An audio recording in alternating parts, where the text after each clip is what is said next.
Krásné, dobré ráno. Já jsem si říkala, si vám tady tu ranní idylku dám jenom jako čistě s hudbou, ale říkala jsem si, že ne, že vám k tomu nahraju voice over, protože vás chci už po ráno pozdravit, protože si dělám fenomenální snídani, řecký jogurt, nektarinky a moji milovanou kokosovo-čokoládovou granulu z Actinu. To je taková jako moje oblíbená teďka snídaně, kterou jím už tak asi 14 dní v kuse a samozřejmě ranní kávička, ta nesmí chybět. Já si teďka ráno dělám kapučínko, protože mě strašně baví latte arty, i když to mlíko je sice polotučný, takže ta pěna a ty latte arty nejsou jako to, co by to bylo, kdyby to bylo plnotučný, ale pracujeme s tím, co máme. A pak jsem se dala do mojí ranní skincare, která je většinou jako dost rychlá, sérum, krém, SPF a tím končím. Krásné dobré ráno, já vás moc vítám u dnešního vlogu. Moje dnešní ráno jste ve zkratce viděli, každopádně já jsem si dala snídani, kafíčko a myslela jsem si, že se půjdu ještě rychle projít, ale sekla jsem se nakonec u práce. Chtěla jsem doslova opravdu udělat jako 2 e-maily a byly z toho 2,5 hodiny práce, jo, takže teďka zase samozřejmě už trošku nestíhám. Já mám být přesně za 12 minut na klavíru.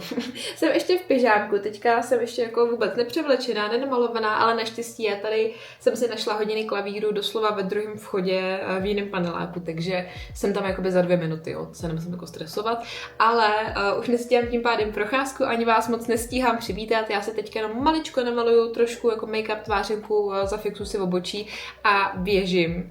Tak já běžím, beru noty, beru notový sešit a vyrážím.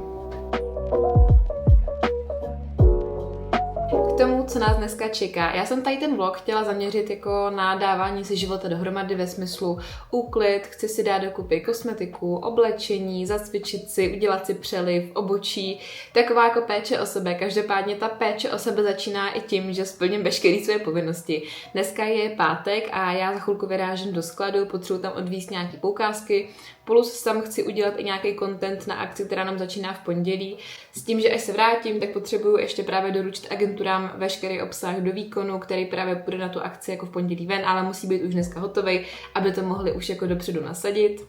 No a už to teďka nebudu protahovat, protože čím dřív vyrazím, tím dřív určitě budu zpátky a hlavně dneska má být zase šílený pařák, takže doufám, že to stihnu ještě v nějakém jako normálním počasí a v normální teplotě, protože jakmile je nad 25, tak já umírám. Pro mě je tohle nesnesitelná teplota.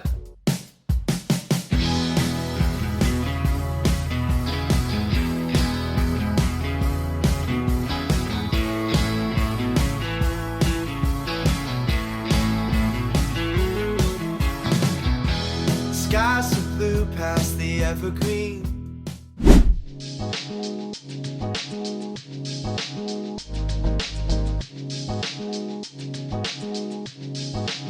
Krásný den, já vás konečně vítám takhle osobně dneska na video a teďka mě čeká takový klasický dopolední maraton, to znamená praní prádla, vyndávání pračky, věšení prádla. Chtěla bych si upíct jableční treštičky, protože teďka pár dní zpátky bylo docela zima, déšť a na mě přišla podzimní nálada. Takže si udělám jableční treštičky a klasika, připravím oběd a tak. Ale odpoledne jsem si říkala, že bych chtěla krom tady těch svých klasických víkendových uklízecích úkon se pustit do něčeho trošku možná i zajímavějšího, a to do úklidu, třídění kosmetiky, třídění šatníků.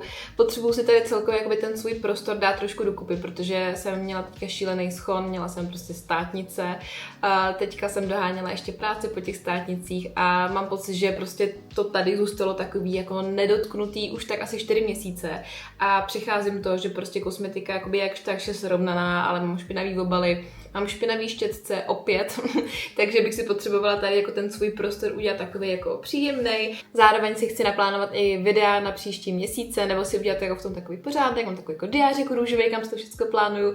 A dneska se hraje v 5 Wimbledon finále, naše ryze české finále. A ano, tady to video vychází v podstatě zítra, kdy na to vykoukáte. Takže ano, můžete říct, kolik asi teďka mám v poslední době času přes pracovní týden, skoro žádnej, takže ty videa pak takhle doháním, ale nebojte, já si mám slíbila 2 videa týdně a to taky dodržím. Takže já jdu na své dopolední povinnosti a ozvu se vám po obědě, až půjdu na tady svoji ložnici a na svůj kouteček.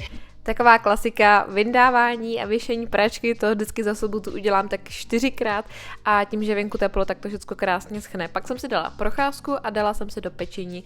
Dělala jsem tady ty jednoduché teštičky, jablíčka, trošku cukru, trošku kukuřičného škrobu, trošku vanilky a do listového těsta. Pokud máte pod čepicí, tak si to listové těsto udělejte domácí. Pokud ne, tak se ho kupte, to už nechám na vás. A taková rychlej dezertíček, který prostě je podzimní, na mě to jako dýchlo, jo. A pak jsem se dala na oběd a dělala jsem bramborovou kaši, tady ten můj oblíbený salát, jenom okurka, mrkev, oliváč, ten důležitý, sůl, pepř a normálně kuřecí plátky. Jsem tady po obídku, po kafíčku, troufám si říct, že jsem měla i takového polovičního šlofíka, ale nějak jsem to trošku rozchodila. Já jsem vždycky o víkendu po tom týdnu jak zmlácená, abych fakt jenom spala a nic nedělala, ale musím to trošku překonat, protože už tady mám fakt bordel a už mě vyloženě štve, že v té kosmetice prostě to není uklizený. Takže se na to pojďme společně podívat. Hele, ten stůl, jakoby, může to být mnohem horší, jo, věřte mi, ale ty šuplíčky, on to vypadá v pohodě, ale mi se sem často rozsypává pudr, takže bych to potřebovala všecko vyndat, normálně vymejt a trošku srovnat, protože tady mám nějaký produkt, který třeba neúplně pravidelně používám a myslím si, že je škoda, že mám tady prostě věci, které nepoužívám a ty, které potom používám, tak mám tamhle v šuplíčkách a hrabu se v tom. S tím, že ten první šuplíček taky potřebuje trošku srovnat, protože už to je docela na punk. Ve druhém tam jsou vzorečky, tam asi nic předělávat nebudu, ale každopádně rtěnky by taky zasloužily trošičku uklidit, je tam docela dost prachu. Mimochodem, určitě byste se ptali, ty pořadače mám většinu z nich vlastně z Pepka, kde mají takovýhle vroubkovaný a mají potom sadu i tady těch úplně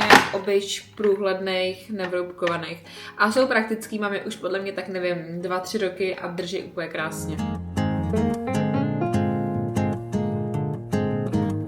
Co tady určitě budu chtít zachovat, tak moje vize je, že tady to bude na pudry primárně, protože ty používám jako opravdu každý den a s tím, že bych si sem případně možná dala nějaký 2-3 vybraný tvářenky a bronzer. Něco, co fakt používám každý den a tady v tom šuplíku prostě to bude praktický. Mám tady ten Match Perfection pudr od Rimmelu, který mám moc ráda, ten používám hlavně jakoby pod oči a je takový jako hezky rozjasňující, takže ten je super. Pak tady mám tady ten pudr od Laura Mercier, který zatím já nevím, já furt nějak si na něj nemůžu úplně zvyknout a myslím si, že asi nebudou úplně kamarádi, ale byl fakt drahý, takže se pokusím ho tady co nejvíc mít a co nejvíc používat. Přesně proto uklízím, protože teďka jsem zjistila, že tady mám doslova skoro prázdnej tady ten pudr od Charlotte Tilbury, to teda sice mini pudr, ale mám tam jakoby fakt jenom zbyteček a myslím si, že to už se dosype, ale už to dám ven, protože určitě už to v blízké době dopoužívám. A co dávám pryč, tak tady ten Bright Blur Airbrush pudr od Catrice, protože mi přišel rozbitej. Já se ho snažím používat, ale prostě si k němu nemůžu i tak najít cestu, plus se nedá někam vozit, jak je rozbitej, furt z toho něco vypadává, takže ten dávám pryč, protože ten mě tady akorát rozčiluje. V rámci krémových produktů, to je tady ta přihrádka, to bude strašně rychlý, protože tady mám pár věcí, které fakt ale miluju, používám. Přemýšlím jen, co dám asi dolů. Klasika, tady krémové tvářenky Catrice, Rimmel, tady tu Catrice úplně zbožňuju a zrovna jsem si dneska říkala, tady to už jakoby je konec, jo, tady to už je zbytek, co tam je vysunutej a myslím si, že ji dávám tak týden, 2 a dodělala jsem krémovou tvářenku. Tady mám nějaký rozjasňovač Douglas, co mám z kalendáře, stejně tak i tvářenku z Douglas kalendáře. Pak tady ty krémové produkty od Rimmelu, který jsem teďka zase objevila, že je v tom šuplíčku mám a teďka na léto dělají krásnou pleť a úplně se v tom koupu, takže ty tady taky zůstávají. Klasika Dior, moje milovaná tvářenka. Stejně tak tady ty dvě od Benefitu, obě dvě mám moc ráda, obě dvě dost často používám. A potom od Catrice 2 konturovací produkty, jeden ve styku, druhý tekutej, oba dva miluju, používám, takže to tady všecko zůstává. No a tady trošku přemýšlím, protože já mám tady nahoře hozený primery, který já ale jakoby na denní bázi fakt nepoužívám, jako používám je úplně minimálně, takže přemýšlím, že bych si tady nechala místo na něco, možná na nějaký nejoblíbenější paletky stínů nebo něco, co používám jako každý den a tady to si schovám někam do šuplíku, takže to teďka dám stranou a uvidím, kam to potom půjde. Pojďme teďka na make-upy, kde to bude trošku složitější, protože už se mi nevešly do tady ty jedné krabičky, takže to musím nějak trošku rozdělit. A nechci je hlavně mít na sobě, protože třeba tady ten make-up od Maybelline mám použitý tak asi 3krát, protože jak je zarovnaný, tak já prostě netuším, že ho mám. Takže bych potřebovala ideálně to všechno mít tak, abych na to viděla, jo, což je trošku challenge, ale jdeme nějak to zkusit zorganizovat.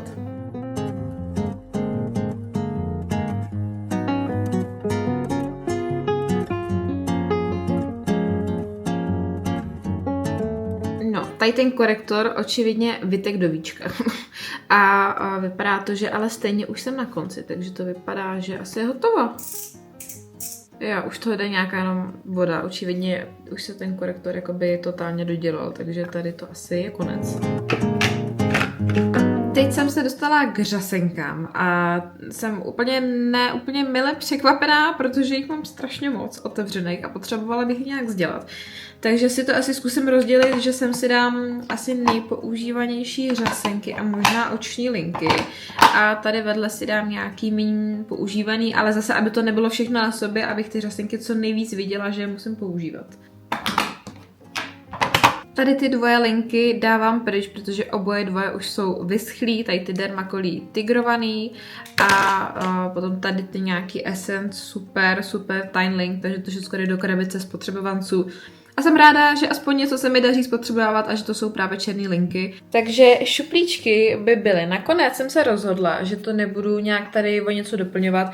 Naopak jsem si to snažila všecko rozdělit, aby to všecko bylo v jedný, maximálně třeba ve 2 vrstvách, abych tak nějak jako tušila, co kde mám, abych to i používala, protože fakt, když to nevidím, tak jakoby to používání je fakt náročný. Hlavně teda můj cíl teďka je spotřebovávání řasenek. Musím si fakt dát záležet, protože těch mám otevřených tolik, že to není normální. Tady to doufám bude docela rychlý, protože i když se to nezdá, tak tady v tom šuplíčku je docela nějaký systém, který jenom je potřeba zpátky dát jako do těch původních kolejí.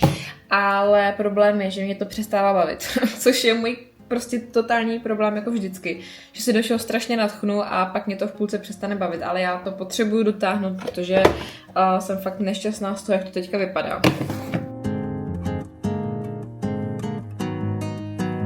Tady na kraji mám paletky s tím, že tady přemýšlím, jestli něco půjde pryč.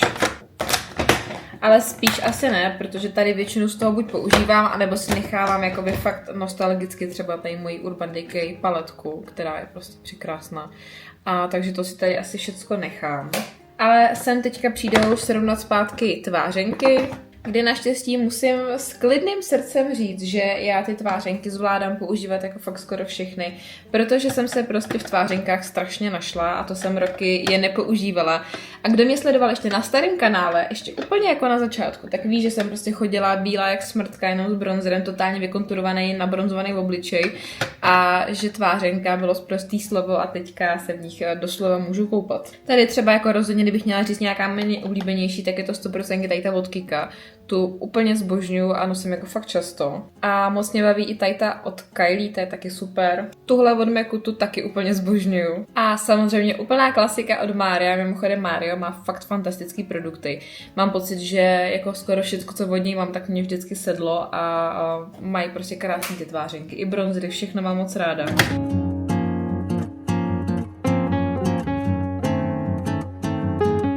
Horní šuplíček skoro je, akorát teďka ještě váhám nad jednou drobností a to jsou tady ty 2 paletky, které já používám jako velmi hodně.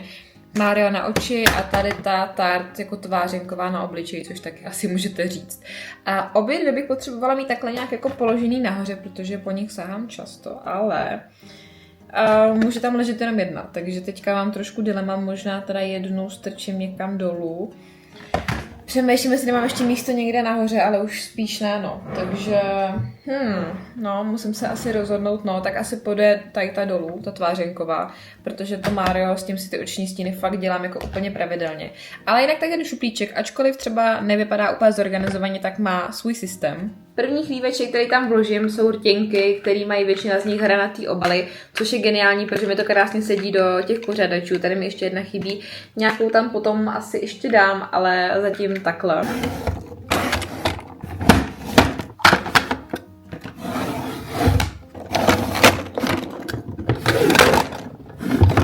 toť moje šuplíčková situace, já jsem to nějak úspěšně, hezky srovnala, prošla. 2 produkty jsem vyhodila, který už jsem měla pocit, že už jsou takový jako jetý, upatlaný a že už asi používat úplně nebudu, ale víceméně tady jsou konturky a rtěnky, věci, které musí ležet, protože jsou moc velký. Tady to jsou spíš jako tekutý rtěnky a nějaký jako basic rtěnky, lesky, oleje, tady jsou tu zádu hodně jako klasika rtěnky, hodně MAC, Charlotte Tilbury, tady víc jako drogerka, Catrice, Maybelline, tady ty paletky, tady mám nějaký tekutý věci, lesky, opět věci, co jsou jakoby vysoký, ale už můžou stát a jsem takhle ještě upasovala ty moje primery, protože fakt já je nepoužívám jako pravidelně, takže můžou být takhle trošku zastrčený. Je to provizorní, protože už nemám žádný jakoby velký dlouhý chlíveček, ale naštěstí to jde normálně zavřít, takže úplně v pohodě. A mám radost, protože tady to jsem odkládala strašně dlouho, nedal to za tolik práce a je to všechno hezky srovnaný, projítý, zase vím, co mám a vím, co používat.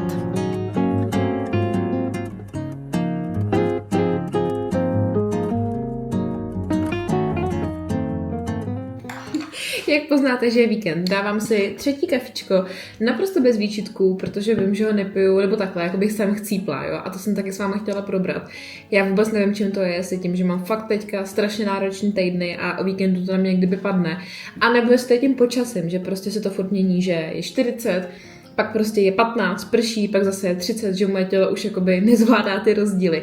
Jsem nějaká chcíplá, ale chci říct, že piju kafíčko 3. bez nějakých jako výčitek, že bych to do sebe lámala k práci, ale že si to fakt užívám. Je to ledový Nespresso s ledíkem a úplně malé ličko mlíka. Já se snažím potom už to 2. a 3. kafe si dávat ideálně jako bez mlíka, ale je skoro 4:45, co znamená, že za 3/4 hodiny začíná Wimbledon a já musím být ready. A ještě jsem se nestihla podívat na skříň, to znamená, že teďka do toho fakt šlápnem a nějak to dáme dokupy. Ona jako není úplně v hrozném stavu. Až na náhodné hromádky v náhodných místech, já se fakt stydím, jo, ale já mám pocit, že prostě vůbec nestíhám a že to oblečení tam jenom jako přihazuju a je mi to líto, když to potom vyžehlím, že to dávám do takového bordelu. To znamená, že si ještě trošičku cucnu kafíčka a jdeme na to. A mimochodem jsem zjistila, že jsem vám celý to uklízení kosmetiky točila tady připnutý mikrofonek, ale nebyl spárovaný, nebo jsem mi prostě vypnul, takže já vůbec nevím, jak budu vypadat jako zvuk v tom videu, ale víte, co je to vlog, jo? Nebudeme to dělat profi, prostě tady to je moje sobota. Nebudu se stresovat tím, že mi nešel mikrofon, když mám krásnou sobotu. Hrajeme Wimbledon a to je to, co já miluju vždycky jednou za rok, potom mám trošku období jako černá nebo temná a pak začíná biatlon, ale o tom jindy. Teď jdeme na tu skříň.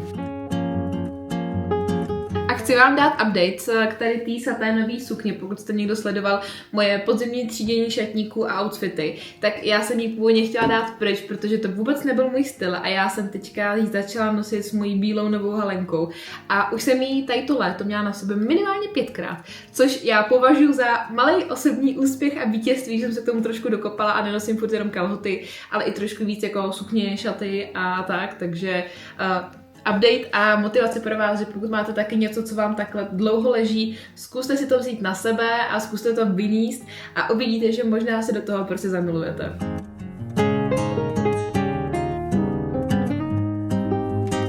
Tak jo, první skříň hotová. Tady šlo hlavně o ty první 2 šuplíky, sportovní oblečení, protože toho mám hodně, to nosím často a dost často do toho hrabu. A takže vršky, spodky a potom další 2 šuplíky už jsou jenom spodní prádlo, ponožky. Tam mám všechno jakoby taková klasika, prostě srovnaný, na to vlastně není co ukazovat. Chci si mimochodem postěžovat, já jsem si v posledním měsíci zničila minimálně 3 vršky make-upem. A kdybyste měl někdo nějaký tip, čím to dát dolů, já jsem zkoušela fakt úplně všechno. Zkoušela jsem prostě klasika jar, jako opravdový jar, zkoušela jsem prostě citron, našla jsem i nějaký typy čistě jakoby na rozředěný peroxid vodíku, abyste to jako trošku jako vybělili. Nic nepomáhá, prostě make-up ze světlých věcí nejde vůbec dolů. A já už takhle mám strašně málo vršků a říkám, tady to bílý tričko má, nevím, jestli vidět, má už prostě takový make-upový nevypratelný fleky. Stejně tak moje jedna halenka a já jsem z toho úplně nešťastná, takže pokud má někdo nějaký ověřený tip, pokud možno, aby to nebylo spálit anebo použít savo, tak klidně pište do komentářů. jo, tak takovej rychlo úklid zhruba máme. Jsem nakonec dala trička, protože já jsem zjistila, že fakt nemáme ramínka, že se jich nám pár rozbilo a prostě nemám to kam dát. Takže tady teďka provizorně bydle nějaký trička, šuplíky jste tady už viděli. Tady skříň číslo 2, opět tady prostě na jednom ramínku jsou třeba 4 věci a myslím si, že takhle ty ramínka brzo zničím. Takže to bude chtít brzo cestu asi do IKEA. Tady takhle odklezeno, dole mám potom už jenom taštičky make-upový, kterých mám strašně moc, ale teďka mám mimochodem nějaký i nový, protože se chystáme do zahraničí a pořídila jsem na Notinu takovýhle krásný taštičky, tady tu čistě jako kosmetickou. A potom tady ten kufřík, já už vlastně jeden mám, ale říkala jsem si, že je fakt jako hodně praktický. Tak ten vám mimochodem chci moc doporučit, protože má fakt akorát dobrou velikost, má okýnko, takhle se dá i chytit, jako fakt tohle to je super. No a poslední skříň, kde to vypadá takhle, taky tady prostě je plno, už nemám další ramínka, ale jsem pyšná, že tady docela přibyly nějaké jako barvičky, takže to je velké zlepšení. Potřebuju ještě asi zoufale něco udělat tady s tím pásky a tak, takže to musím ještě rychle srovnat. No a tady v šuplíkách asi není úplně co vymýšlet, protože tady bydlejí svetry, takže ty teďka jsou takový jako trošku zazimovaný. A pokud byste se ptali, jestli je nějaký můj oblíbený kousek v šatníku, jsou to roztomilý, mušelínový nebo bavlněný pyžámka. To je prostě jako moje. Já mám některý dokonce koupený, ty, který mám ráda dvakrát úplně ty stejný, abych je mohla prostě nosit celý týden, takže mám jako 2 zimní, 2 letní, teďka tady ty jahůdky, ty jsem měla na sebe ráno, ty jste viděli, jsou strašně roztomilý. A dole pak už jsou jenom tašky. Takže mám trošku update i tady, já jsem to nějak dala dokupy a byla jsem zase opět hrozně vyděšená, kolik mám věcí na vlasy, jakože skřipce, gumičky, čelenky, dlouho jsem takovou zásobu nemývala. Nebo mývala jsem ji naposledy, když jsem byla ještě třeba na základce, pak přišla dlouhá éra na Gimplu, kdy jsem nosila jakoby reálně jenom takovýhle obyč gumičky a teďka zase mám spoustu věcí do vlasu, což ale není vůbec na škodu. S tím, že tady to je k šatníku asi úplně všechno, byla to taková jako nutná rychlovka. S tím, že celkově ta ložnice, já s tím teďka nejsem úplně spokojená a mám potom v plánu možná někdy na podzim, v zimě to tady dá trošku jako dokupy nějaký změny, mám možná i trošku povím jako co přesně by mě tady jako zajímalo změnit nebo co mě tady jako trápí. A úplně primárně je to tady ten můj pracovní prostor, protože je to vlastně jako stůl, šuplíčky a potom tady vedle ještě taková jako polička a ono to vlastně zabírá docela hodně místa, ale nemá to reálně moc úložního prostoru. Většina těch šuplíků se vlastně nedá, protože to je IKEA vysouvat jako úplně, takže do těch zadních částí reálně, když je to kosmetika, jako nemůžete nic moc dávat, protože pak reálně nevíte, že to máte. Plus potom, když mě chodí nějaký balíčky, mám to takhle nahoře, abych jako na to myslela, protože zároveň ty balíčky jsou velký, nevejdou se mi dovnitř. Takže jsem si říkala, že bych možná si sem pořídila nějaký menší stůl. Opravdu je jako maličkatý psací stůl. Stejně tady jako moc nepíšu, nebo jsem jako na počítači, takže nepotřebuju tu velkou plochu. A že bych si sem pořídila nějakou větší komodu, a možná která bude jakoby otočená šuplíkama ke mně. No a tady na druhé straně mám vlastně úplně obyč poličku, která mi tenkrát se nevešla do koupelny. A tady mám také nějaký krabičky, balíčky, mám dole spotřebované produkty. A tady si představuju, že by se mi líbila možná nějaká jakoby vysoká otevřená komoda, mám schválně někam dám jako obrázek, co by se mi sem líbilo. A nebo prostě nějaká jako alá knihovnička, ale zase, abych tam mohla dát třeba víc jako úložných krabic a využít to prostě víc jako úložný prostor, protože jinak tady ta zeď je vlastně celá úplně volná, protože tady je jako malý průchod mezi postelí a zdí, takže to prostě musí jako zůstat volný, což je ale na jednu stranu jako blbý, protože máte prostě nevyužitou celou stěnu, ale tak aspoň, že bych právě sem na kraj mohla dát něco, říkám, dávám sem jako obrázek, co jsem si tak jako myslela.